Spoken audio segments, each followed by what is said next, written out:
On this week's MetPy Monday, we're going to start the process of scraping some data from the Aviation Weather Center regarding aircraft-reported turbulence and making our own map of it. Welcome to another MetPy Monday.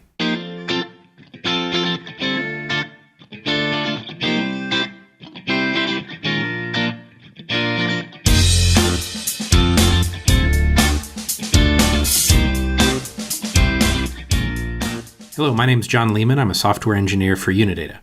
On this week's MetPy Monday, we're going to look at the Aviation Weather Center and how we can scrape some data from their webpage to make our own map of turbulence reports. So the first thing we're going to need to do is go to the Aviation Weather Center's website and go up here to Observations, and we want Aircraft Reports. These are sometimes called PIREPs for Pilot Reports. I'm just going to go down here and click Get Reports. These are sort of like METARs. They have a very condensed language that's somewhat obtuse to the untrained person. So I'm going to click Decoded. And now you can see we get each of these decoded with the original text. Some of these have turbulence reports, some have wind reports, some have icing reports. There's some icing. They have altitude, speed, latitude, longitude. We're not going to parse the entire thing. The only thing we're going to need is the latitude, the longitude, and the turbulence. And we'll go ahead and do some fancy parsing on that turbulence and eventually make a map. This is going to be a couple week process here. So the first thing that you're going to need to do is once you get to this page, go ahead and grab that link from up there. So I'm going to go ahead and copy it. And I'm going to go back to my Jupyter Lab. So I've got a nice clean notebook here to start working from. We're going to use urllib to go ahead and get the data. And then we're going to use Beautiful Soup to parse that data and actually find out how that data are represented in the HTML and pull it out. Then we'll end up writing our own function to parse the report out into the pieces that we need. And finally, we'll do the plotting. So part one this week is going to be requesting that data, reading the data, and doing some basic parsing to figure out how we can get at all the pieces that we need. This was inspired by, we had a canceled flight from some turbulence, and I thought, man, it'd be nice if I could plot all turbulence reports with a simple notebook and know what I'm expecting along my route.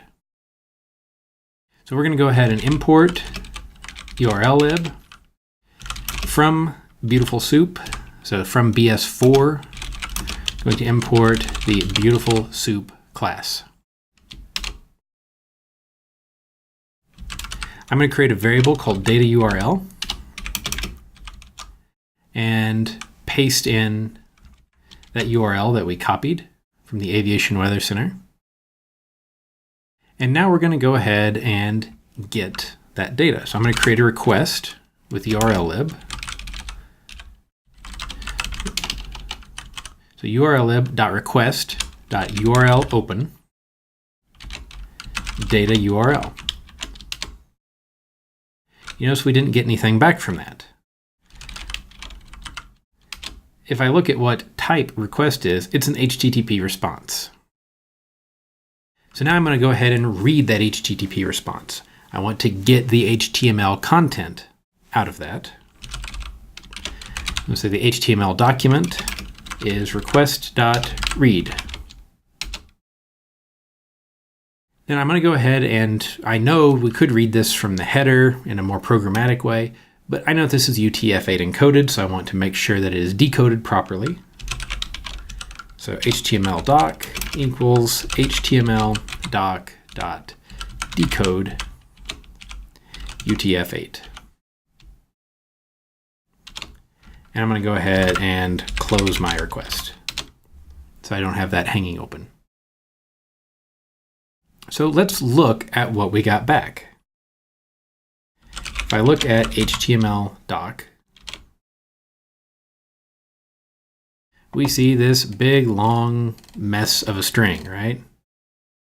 And they luckily have given us some nice comments in here, like main content. Up here, we've got the top navigation menu, the top header, the banner text.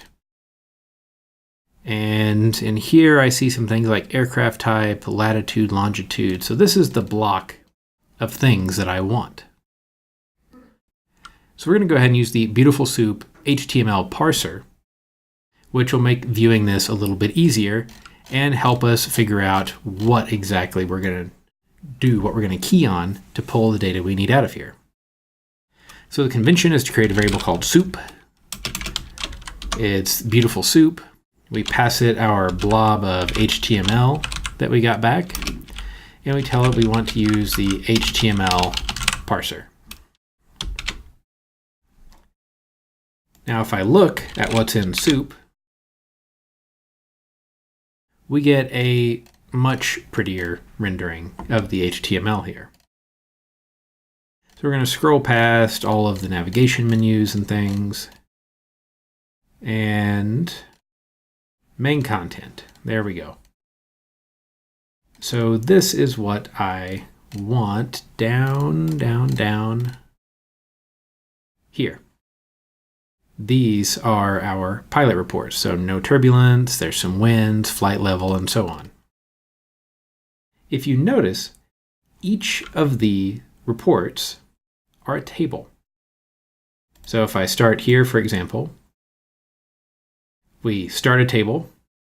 We have our pilot reported information, the raw text, the time, the type, the location, flight level, and turbulence. We see this was actually urgent because they encountered severe turbulence. And then the table closes. For the next pilot report, a new table opens.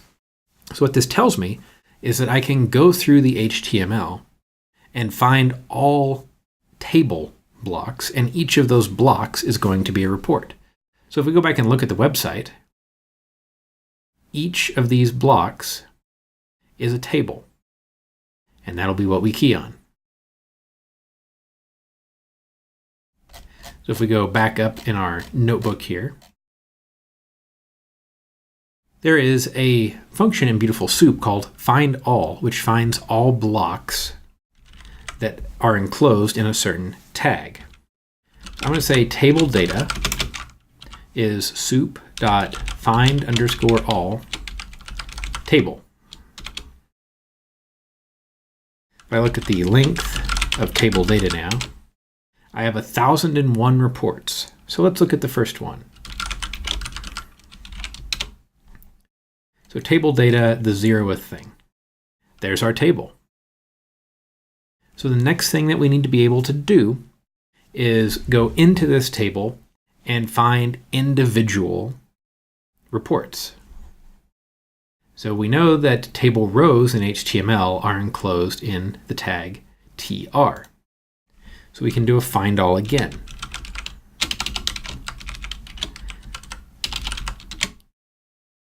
If I find all TRs, and now I have a list where each of those is an element of our pilot report. So temporarily, I'm just going to call that rows. If we look at the first item in rows, we see this is going to be the raw text. But we don't need all of that HTML information.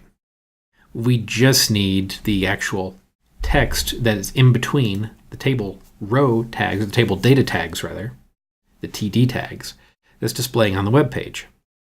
For that, we can use Beautiful Soup's get text functionality, which will get the text that would actually be displaying on the web page, because we don't care about the color and the font weight and all of that. And there we go. So this is the raw text. We could change it to rows 2, let's say. So the third element. This is the Boeing 737 report. It's got leading and trailing new lines. So I'm going to remove those with Python's strip method. And there we go. So now I've got something that looks a little bit more like what I'm ready to parse apart. Maybe split that based on the colon and start shoving this into some kind of data structure. And that's exactly what we'll do next week. Before you go, though, I want you to think about how would you represent all of this data. There are many ways we could do it. We could have lists. We could have dictionaries. We could make our own special class. We could use a pandas data frame. How would you represent this data? And how would you start pulling apart all of the information out of these observations into what we need? You'll find out how I did it on next week's MetPy Monday.